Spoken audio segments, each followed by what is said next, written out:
Voici le moment où nous intervient William Contuquier pour l'Église méthodiste de Colmar. Bonjour William. Bonjour Bernard. Alors, tout est juste de nos jours? Non, justement. Ah, je crois que c'est ton thème. Hein. Oui, tout à fait. Alors, à toi la parole. Alors, bonjour et bienvenue à nos chers auditeurs de RDL. Et le thème que j'ai eu à cœur de développer aujourd'hui, c'est Dieu et les injustices. Pourquoi ce thème? Bien, il faut savoir que les injustices est une des principales causes de rejet de Dieu par beaucoup de personnes. Effectivement, on entend souvent cette remarque, si Dieu existe, alors pourquoi tant d'injustices? Pourquoi tant de guerres, tant de souffrances, tant de malheurs? Et c'est vrai que dans ce monde, les injustices sont nombreuses. Les injustices sur le plan mondial, mais aussi sur le plan national, sur le plan régional, dans notre ville, dans nos vies, dans nos familles. Et c'est vrai que ça peut représenter un blocage à la fois, mais aussi cela génère énormément de souffrance.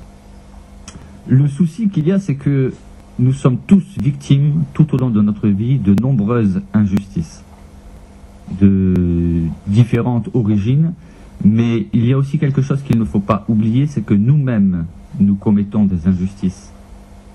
C'est vrai qu'il est très facile, il est très humain de nous plaindre des injustices dont nous sommes victimes, et il n'en manque pas, mais nous avons beaucoup plus de mal à reconnaître les injustices dont nous sommes les auteurs.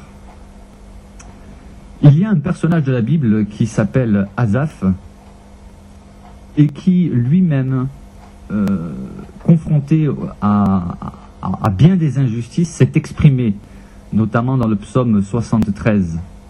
J'aimerais vous lire quelques extraits de ce psaume 73.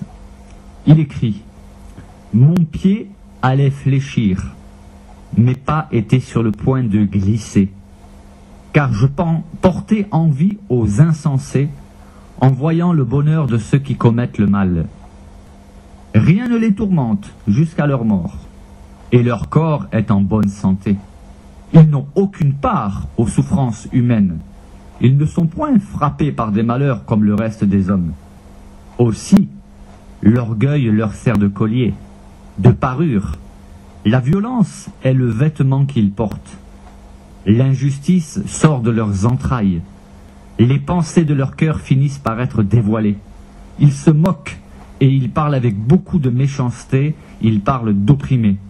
Ils s'expriment par des discours hautains, remplis d'orgueil. Ils disent: comment Dieu saurait-il ce que nous faisons? Comment le Très-Haut connaîtrait-il nos actes? Ainsi sont les méchants, ceux qui commettent le mal. Ils sont toujours heureux, ils accroissent leur richesse.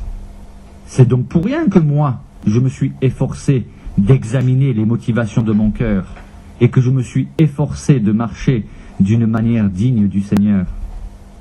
Quand j'ai réfléchi sur ces choses, pour m'éclairer, la difficulté fut grande à mes yeux, jusqu'à ce que j'ai pénétré dans les sanctuaires de Dieu en recherchant à connaître la pensée de Dieu par la prière et la réflexion, et que j'arrive à considérer le sort final de ceux qui commettent le mal.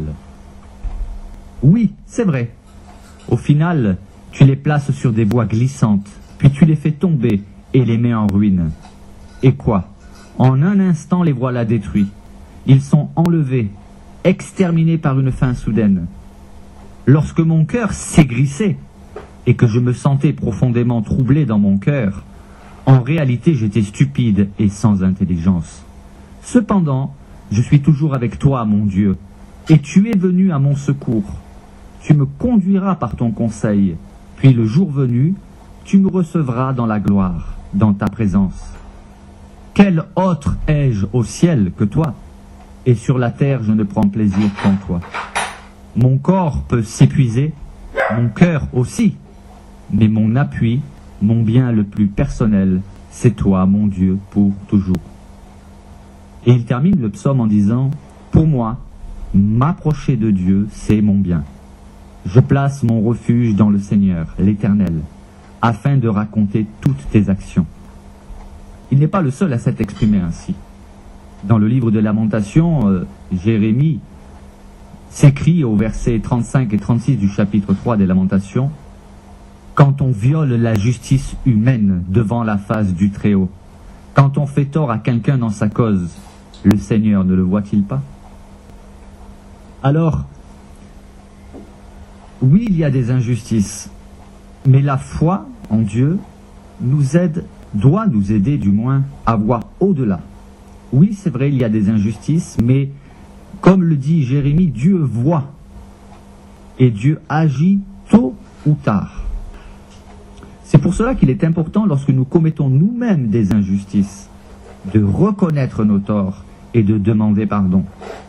Il est vrai que c'est difficile de reconnaître nos torts. L'apôtre Pierre a dit que Dieu résiste aux orgueilleux, mais il fait grâce aux humbles.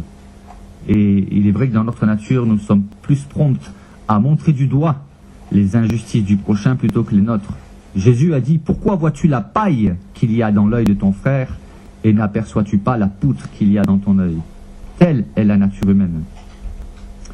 Je pense aussi à William Booth, qui est le fondateur de l'Armée du Salut, qui un jour prêchait dans la rue. À l'époque, c'était tout à fait possible. Et alors qu'il parlait de Dieu, voici qu'un homme vint interrompre son intervention, très en colère. Et lui dit, « Mais vous n'avez donc pas honte de parler d'un Dieu d'amour, d'un Dieu de justice ?» Et William Booth, plutôt que de se vexer ou de se mettre en colère lui-même, interrogea son interlocuteur, lui dit, « Ah bon ?» Il dit, « Mais bien sûr, si Dieu existait, vous vous rendez compte tous ces enfants qui sont malheureux et qui crèvent de faim ?» Alors William Booth lui posa la question, il dit, « Mais alors, monsieur, c'est très bien, je vois que vous êtes sensible, vous, à la cause des enfants malheureux. »« Mais bien sûr, monsieur, que je suis sensible à la cause des enfants malheureux, mais bien sûr. » Et William Booth lui demanda, « Ah, alors j'imagine que vous êtes engagé, que faites-vous pour ces enfants qui sont malheureux ?» Et là, un silence de plomb s'installa. Et l'interlocuteur colérique finit par se taire. Parce que voyez-vous, il est facile effectivement de montrer du doigt toutes les injustices, mais que faisons-nous nous-mêmes pour combattre ces injustices? Mais quelle est la réponse de Dieu finalement aux injustices?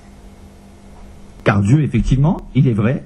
D'ailleurs, cela montre que dans notre inconscient, même les gens qui ne sont pas croyants disent que si Dieu existerait, eh bien il interviendrait. Cela sous-entend que au fond de leur cœur, ils ont la conviction que Dieu ne peut être que juste. Mais alors pourquoi toutes ces injustices? Il est vrai que Dieu pourrait intervenir à chaque instant, supprimer toutes les injustices. Mais il n'agit pas ainsi. Pourquoi?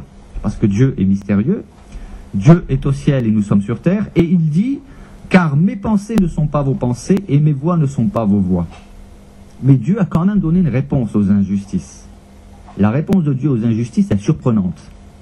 Il a envoyé Jésus-Christ, son propre Fils, venu parmi nous pour partager notre condition et souffrir, lui aussi, des injustices, et des injustices nombreuses.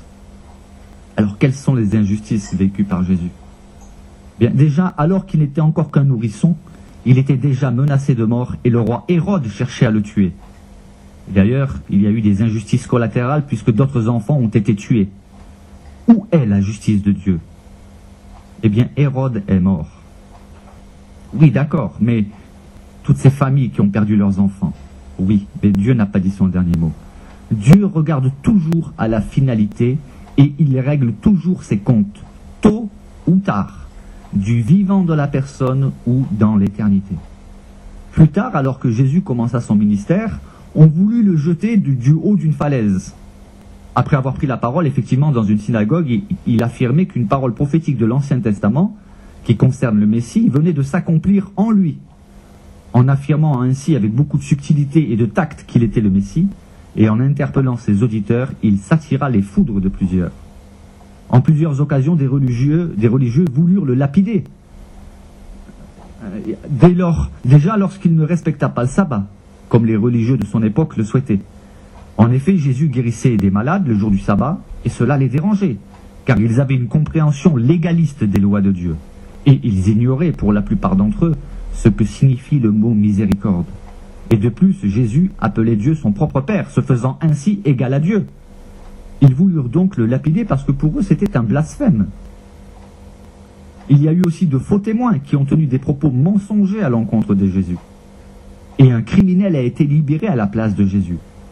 Car la foule, manipulable, à l'instigation de plusieurs fanatiques, se sont laissés aller à une haine aveugle, préférant demander la grâce d'un meurtrier plutôt que de sauver Jésus, le parfait innocent. Oui, Jésus a vécu beaucoup d'injustices, et il les a vécues pour nous. Il a été giflé, frappé, moqué, humilié, on lui a craché dessus. Les soldats romains l'ont ridiculisé, ils lui ont fait une couronne d'épines. Il a été fouetté jusqu'au sang, et c'était des fouets avec des crochets. Il a dû porter une lourde croix sur une distance qui a dû lui paraître interminable. Il a ensuite été cloué sur cette croix, et les clous enfoncés dans ses mains et ses pieds. Il a été injurié par des brigands. Puis la souffrance vécue sur la croix dépasse de loin tout ce que nous pouvons imaginer. J'aimerais lire quelques extraits des évangiles qui racontent les injustices dont Jésus a été victime. Nous pouvons lire par exemple dans Matthieu 26, les versets 59 à 68, que les principaux sacrificateurs et tout le Sanhédrin, c'est-à-dire le tribunal, cherchaient quelques faux témoignages contre Jésus, suffisants pour le faire mourir. Ça, c'est une injustice. Mais ils n'en trouvèrent point, quoique plusieurs faux témoins se soient présentés. En effet, il en vint deux témoins, qui dirent « Celui-ci a dit, je peux détruire le temple de Dieu et le rebâtir en 3 jours. » En réalité, il faisait allusion à une parole que Jésus avait dite, effectivement, mais qu'il n'avait pas compris. Il parlait du temple de son corps. Le souverain sacrificateur se leva et lui dit « Ne réponds-tu rien? Qu'est-ce que ces hommes déposent contre toi ?» Et là, curieusement, il est écrit que Jésus garda le silence. Et le souverain sacrificateur, prenant la parole, lui dit « Je t'adjure par le Dieu vivant de nous dire si tu es le Christ, le Fils de Dieu. » Et Jésus lui répondit « Tu l'as dit. De plus, je vous le dis, vous verrez désormais le Fils de l'homme assis à la droite de la puissance de Dieu et venant sur les nuées du ciel. » Alors le souverain sacrificateur déchira ses vêtements en disant « Il a blasphémé. Qu'avons-nous encore besoin de témoins? Voici, vous venez d'entendre son blasphème. Que vous en semble ?» Ils répondirent « Il mérite la mort. » Là-dessus, ils lui crachèrent au visage et lui donnèrent des coups de poing et des gifles en disant « Christ, prophétise, dis-nous qui t'a frappé. » N'est-ce pas une injustice? Jésus comparut devant le gouverneur. C'est une parodie de procès d'ailleurs. Et le gouverneur l'interrogea en ces termes « Es-tu le roi des Juifs ?» Jésus lui répondit « Tu le dis. » Mais Jésus ne répondit rien aux accusations des principaux sacrificateurs et des anciens. Alors Pilate lui dit « N'entends-tu pas de combien de choses il t'accuse ?» Et effectivement, c'était des injustices. Et Jésus ne lui donna de réponse sur aucune parole, ce qui étonna beaucoup le gouverneur. Le gouverneur, prenant la parole, leur dit, c'était Ponce Pilate, à la foule, « Lequel des deux voulez-vous que je vous relâche ?» Ils répondirent « Barabbas. » Barabbas, quand même, j'aimerais vous dire que c'était un des pires criminels de l'époque. Et Pilate leur dit « Mais que ferais-je donc de Jésus, qu'on appelle le Christ ?» Et tous répondirent « Qu'il soit crucifié. » Le gouverneur dit « Mais quel mal a-t-il fait ?» Même le gouverneur reconnaissait que Jésus était innocent. Et ils crièrent encore plus fort « Qu'il soit crucifié. » Et Pilate, voyant qu'il ne gagnait rien, mais que le tumulte augmentait, prit de l'eau, se lava les mains en présence de la foule et dit « Je suis innocent du sang de ce juste. Cela vous regarde. » Là, on se rend compte que même Pilate savait que Jésus était innocent. Et tout le peuple répondit « Que son sang retombe sur nous et sur nos enfants. » Alors Pilate leur relâcha Barabbas, ce criminel, et après avoir fait battre de verges Jésus, il le livra pour être crucifié.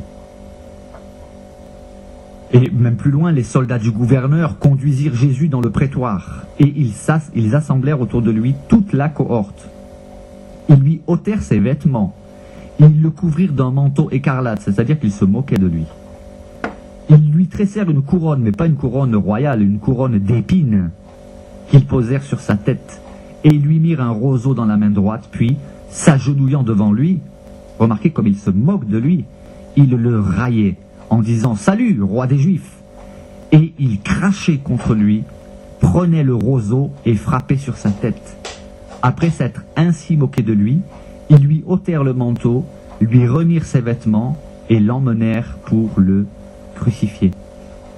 Et après l'avoir crucifié, ils se partagèrent ses vêtements en tirant au sort, afin que s'accomplisse d'ailleurs ce qui avait été annoncé par le prophète. Ils se sont partagés mes vêtements, et ils ont tiré au sort ma tunique. Puis ils s'assirent et le gardèrent. Pour indiquer le sujet de sa condamnation, et oui, Jésus était coupable à leurs yeux, on écrivit au-dessus de sa tête, celui-ci est le roi des Juifs. C'est la réponse de Dieu à toutes les injustices. Oui, il y a des injustices sur terre, il y en a eu depuis que Adam et Ève ont péché. Alors bien sûr, cette histoire d'Adam et Ève fait sourire, mais il suffit de regarder autour de vous. Les injustices sont nombreuses. Il y a des injustices, il y en a eu et il y en aura encore. Et la réponse de Dieu, elle peut nous convenir ou ne pas nous convenir, mais c'est la réponse de Dieu, une réponse mystérieuse. Il ne s'est pas contenté de rester au ciel, il est venu parmi nous, car la Bible nous dit que Jésus-Christ est Dieu fait chair. Vous pouvez lire cela dans l'évangile de Jean, au chapitre 1, verset 14. La parole a été faite chair, et la parole était Dieu. Il est venu partager notre condition. Et lui qui était innocent, Jésus, lui qui ne méritait aucune condamnation, il a subi énormément d'injustices. Il vous suffit de lire, de méditer le Nouveau Testament pour mesurer toutes les injustices dont Jésus a été victime. Et ces injustices, il les a subies jusqu'à la mort, et même sa mort a été injuste. Pourquoi? Parce que le Seigneur regarde à la finalité. C'est pour ça que souvent des gens disent, oui, mais quand on parle du jugement dernier, oui, parce que Dieu a prévu un jour où il rendra les comptes. Déjà, Dieu intervient dans certaines situations sur terre, mais il a prévu un jour où il rendra les comptes, où chacun aura à rendre compte de sa vie. Et lorsque nous comparaîtrons devant Dieu, on ne dira pas, oui, mais un tel et un tel. Nous comparaîtrons et nous aurons des comptes à rendre pour notre propre vie. Alors, la conclusion, c'est que Dieu regarde à la finalité. Il a prévu un jour où chacun aurait des comptes à rendre, c'est le jour du jugement. Mais pour ceux qui croient en Jésus-Christ, pour ceux qui ont compris l'œuvre de Jésus-Christ, pour ceux qui ont compris que Jésus est venu subir le jugement que méritaient toutes nos injustices personnelles, pour ceux qui ont accepté Jésus-Christ comme leur Seigneur et leur Sauveur, il n'y aura pas de jugement, car Jésus sera notre avocat auprès du Père. Il dira, celui-ci m'appartient. Je suis mort pour lui. J'ai été puni pour lui. C'est cela l'évangile, la bonne nouvelle. Alors, peut-être que certains auraient souhaité que j'apporte une solution différente ou que je dise, oui, voilà, ça va s'arrêter. Non, il va encore y avoir des injustices. Je subirai personnellement encore des injustices. Et j'espère en commettre le moins possible. Mais il y a un remède. Lorsque nous commettons des injustices, il nous faut demander pardon. Il nous faut essayer de réparer dans la mesure du possible. Il est indispensable de confesser nos péchés à Dieu. Parce que les injustices sont des péchés. Nous commettons tous des injustices. Et vous, chers auditeurs, je vous invite à considérer les injustices qui vous entourent, les injustices dont vous êtes victime, vous en êtes conscient, mais considérez aussi vos propres injustices. Considérez aussi vos propres manquements. Cela dans le but de réfléchir non seulement sur votre vie, mais sur aussi les injustices que Jésus a subies, vécues, supportées en silence pour chacun d'entre nous. Voilà, à présent, je vous invite à écouter ce chant que je trouve magnifique parce que c'est un chant qui est chanté par Lena Di Paolo et dont le thème est la Via Dolorosa, le chemin de douleur, et qui retrace le parcours de croix que Jésus a vécu, la passion. Et je vous dis à dimanche prochain pour une nouvelle émission. C'était une intervention par William Contuquier de l'église méthodiste Colmar. Eh bien, si on a bien programmé la bonne page du CD, on va l'écouter.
Jésus.